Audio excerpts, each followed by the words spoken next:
আমি আমার জীবনে এরকম অনেক মানুষের কাছে গিয়েছি। তাকে গিয়ে বলেছি, ভাই আপনি তো স্বল্প আয়ের মানুষ, এই জীবিকা অর্জন করতে গিয়ে যদি কখনো অ্যাক্সিডেন্ট করে হসপিটালাইজড হন, তাহলে আপনার চিকিৎসা খরচের জন্য পর্যাপ্ত পরিমাণের টাকার ব্যবস্থা করে রেখেছেন কি আপনি? বিনিময়ে উনি আমাকে উত্তর দিয়েছে কি জানেন?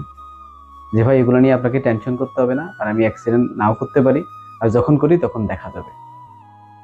ওই ব্যক্তিকেও আমি দেখেছি কাজ করতে গিয়ে অ্যাক্সিডেন্ট করে একটি পা ভেঙে দীর্ঘদিন, মাসের পর মাস, বছরের পর বছর সরকারি হাসপাতালে চিকিৎসা নিতে, অর্থের অভাবে সে ভালো মানের চিকিৎসা নিতে পারেনি, তাই সুস্থ হতে পারেনি। ঠিক আপনার জীবনও এরকম একটা দুর্ঘটনা ঘটতে পারে।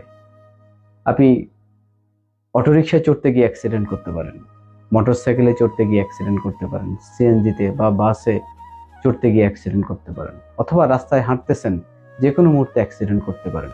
ওই অ্যাক্সিডেন্ট করার পরে আপনার যদি শরীরের কোনো অঙ্গহানি হয়, অথবা আপনার শরীরের কোনো অঙ্গের যদি হাড় ভেঙে যায়, অথবা গুরুতর অ্যাক্সিডেন্ট করেন, তখন আপনি চিকিৎসা খরচ কোথায় পাবেন? আপনি যদি চার্টার্ড লাইফ ইন্স্যুরেন্স কোম্পানিতে একটি ইন্স্যুরেন্স করে রাখেন, তাহলে চার্টার্ড লাইফ ইন্স্যুরেন্স কোম্পানি আপনাকে 1,000 টাকা থেকে 3 লক্ষ টাকা পর্যন্ত অ্যাক্সিডেন্ট করে হসপিটালে ভর্তি হলে চিকিৎসা খরচ বহন করবে।